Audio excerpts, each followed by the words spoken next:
Hi students and future doctors. Welcome to MB NEET Parents channel. వీడియోలో మనం Telangana AP neat updates తెలుసుకుందాం. ఈ update వల్ల కట్ ఆఫ్లలో మార్పు ఎలా జరుగుతుందో చర్చిద్దాం. ముందుగా తెలంగాణలోని లోకల్ స్టేటస్ కోసం హైకోర్టు స్టే ఇచ్చింది కదా, దాన్ని సవాల్ చేస్తూ స్టేట్ గవర్నమెంట్ సుప్రీంకోర్టుకి వెళ్ళింది. దానిపై సుప్రీంకోర్టు ఏం చెప్పింది అనేది ఇప్పుడు చూద్దాం. తెలంగాణలోని నీటు స్థానికత వివాదం నడుస్తున్న సంగతి తెలిసిందే. ఈ కేసుపై తాజాగా సుప్రీంకోర్టులో విచారణ జరిగింది. నీట్ యూజీ స్థానికత సమస్యకు ప్రభుత్వమే పరిష్కారం చూపించాలని సుప్రీంకోర్టు సీజేఐ బిఆర్ గవాయ్ రాష్ట్ర ప్రభుత్వాన్ని ఆదేశించారు.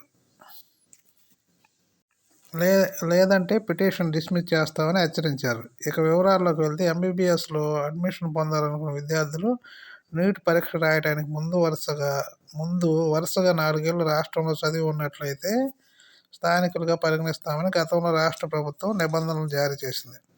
దీన్ని ఖండిస్తూ పలువురు హైకోర్టులో పిటిషన్ వేశారు.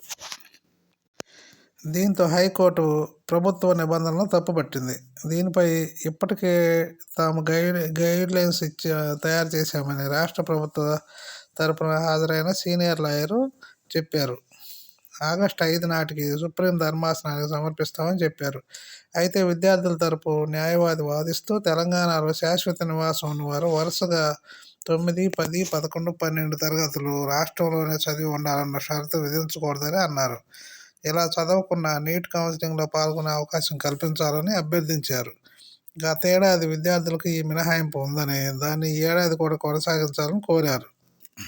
అలాగే జూలై 25 లోపు విద్యార్థులు స్థానికతకు సంబంధించిన సర్టిఫికెట్లను సమర్పించాల్సి ఉంటుందని, ఈ గడువును పొడిగించేలా ఉత్తర్వులు జారీ చేయాలని కోరారు.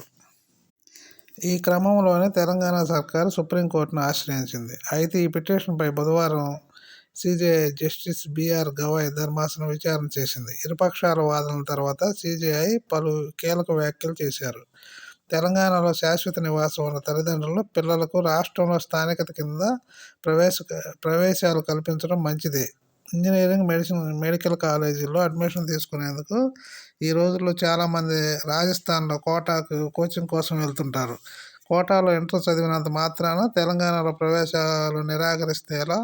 అందుకే తల్లిదండ్రుల కోణంలో కూడా ప్రభుత్వం ఆలోచించాలి.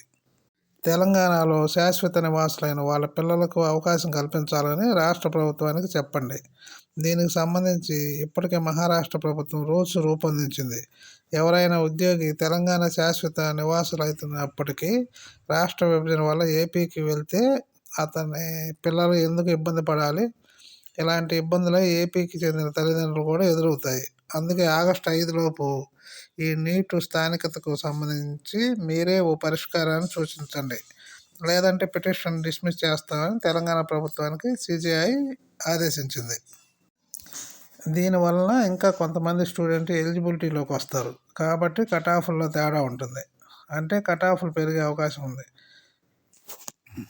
ఇప్పుడు ఏపీలోని కూడా కొన్ని ప్రైవేట్ కాలేజీలకు ఎన్ఎంసీ పర్మిషన్ పెండింగ్లో పెట్టింది. అందువల్ల కూడా వాటి పర్మిషన్ వస్తే కట్ ఆఫ్లు మారే అవకాశం ఉంటుంది.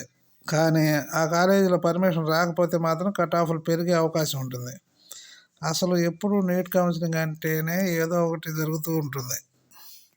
మేము 2017 నుంచి కౌన్సిలింగ్ చూస్తూనే ఉన్నాం. 2022లో మా డాక్టర్కి కౌన్సిలింగ్ చేసినప్పుడు 1 మార్కు తేడాతో కాలేజీ మారిపోయింది.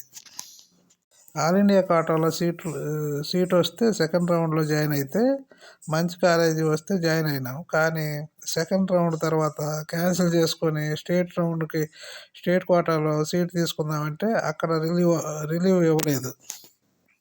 దానివల్ల మేము చాలా ఇబ్బంది పడ్డాం అన్నమాట. అందువల్ల కౌన్సిలింగ్ చేసేటప్పుడు జాగ్రత్తగా చేసుకోవాలి. కౌన్సిలింగ్ చేసేటప్పుడు మీ మార్కులను బట్టి మీరు ఏ కాలేజీలో జాయిన్ అవ్వాలో మీరు ముందుగానే నిర్ణయించుకోండి. ఎవరో చెప్పారని మీరు మీ నిర్ణయాన్ని మార్చుకోవద్దు. మ్యాక్సిమం గర్ల్స్ అయితే సేమ్ స్టేట్లో తీసుకోండి. ఎందుకంటే అవుట్ సైడ్ వెళ్ళినప్పుడు కానీ ప్రాబ్లమ్స్ చాలా ఉంటాయి. అంటే మెస్ ఫుడ్ పడకపోవటం, మరియు లాంగ్వేజ్ ప్రాబ్లం, అక్కడ లోకల్ ప్రాబ్లమ్స్, ఇలాంటివి చాలా ఉంటాయి అన్నమాట. మీరు అవగాహనలోకి తీసుకొని నిర్ణయించుకోండి. మరియు మన స్టేట్ అయితే ఎప్పుడు కావాలంటే అప్పుడు స్టూడెంట్స్ ఇంటికి రావచ్చు. పెద్దగా ఇబ్బంది ఏమి ఉండదు అన్నమాట. మేము మా పెద్ద డాటర్ని ఆల్ ఇండియా కోటాలో జాయిన్ చేసిన తర్వాత తెలిసింది. తర్వాత మేము మా చిన్న డాటర్ని 2024 కౌన్సిలింగ్లో తెలంగాణ టాప్ కాలేజీలో జాయిన్ చేశాం. ఇప్పుడు ఆమె ఇంటి వద్ద నుండి వెళ్ళొస్తుంది. ఏ ప్రాబ్లం లేదు. కాకపోతే ఆల్ ఇండియా కోటాకి కొంతమంది స్టూడెంట్ వెళ్తే ఇంకా కొంతమందికి మన స్టేట్ వాళ్ళకి అవకాశం ఇచ్చిన వారు అవుతారు. కాబట్టి కూడా ఆలోచించవచ్చు, కానీ మన పిల్లలు ఇబ్బంది పడతారు. ఆల్ ఇండియా కోటాలో మీరు అనుకున్న సీట్ వస్తే తీసుకోండి. నెక్స్ట్ మీరు అనుకున్న సీట్ రాకపోతే మాత్రం స్టేట్ కోటాలోనే మీకు అనుకున్న సీటు తీసుకోండి. నెక్స్ట్ వీడియోస్లో ఇంకా కౌన్సిలింగ్ గురించి చాలా చర్చిద్దాం. ఇప్పుడు మీరు ఎంబీబీఎస్ ఎక్కడ చదివితే బెస్టో తెలుసుకుందాం. ఎన్ఐఆర్ఎఫ్ ర్యాంక్స్ ప్రకారం దేశంలో టాప్ 20 కాలేజీ లిస్ట్ ఇక్కడ తెలుసుకుందాం. ఫస్ట్ 1 కాలేజ్ వచ్చి All India institute of medical Science Delhi. Second వచ్చేసి Post Graduation Institute of Medical Education and Research, అంటే జిప్మర్ అనమాట. Third 1 Christian Medical College Vellore, Tamil Nadu. Fourth 1 వచ్చేసి National Institute of Mental Health and Neuro Sciences Bengaluru. Fifth 1 Jawaharlal Nehru Institute of Post Graduate Medical Education and Research, JIPMER, Puducherry. Next వచ్చేసి Sanjay Gandhi Post Graduation Institute of medical sciences, Lucknow, Uttar Pradesh. Next వచ్చేసి బనారస్ హిందూ విశ్వవిద్యాలయం, Varanasi. 8th 1 వచ్చి అమృత Vishwa Vidyapeetham, Amritapuri, Coimbatore, Tamil Nadu. 9th 1 వచ్చేసి Kasturba medical college, Manipal. 10th 1 వచ్చేసి Madras medical college and government general hospital, Chennai.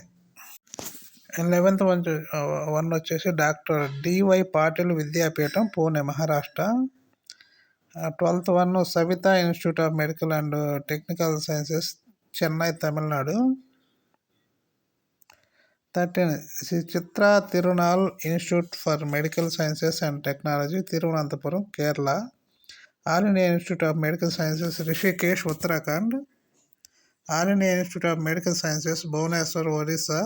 All India institute of medical science, Jodhpur, Rajasthan. Vardhman Mahavir medical college and Safdarjung hospital, Delhi. SRM institute of science and technology, Chennai, Tamil Nadu. King George medical university, Lucknow, Uttar Pradesh. Shri Ramachandra institute of higher education and research, Chennai, Tamil Nadu. Okay friends, ఈ video కానీ మీకు నచ్చినట్టయితే subscribe, like, share చేయండి. మీరు subscribe చేసుకుంటేనే next వీడియోలు మీకు నోటిఫికేషన్గా వస్తాయి. మా వీడియోలకు వ్యూస్ వస్తున్నాయి కానీ సబ్స్క్రైబ్ చేసుకోవటం లేదు. మీరు ఒకసారి చూసుకొని సబ్స్క్రైబ్ చేయండి. Thank you very much.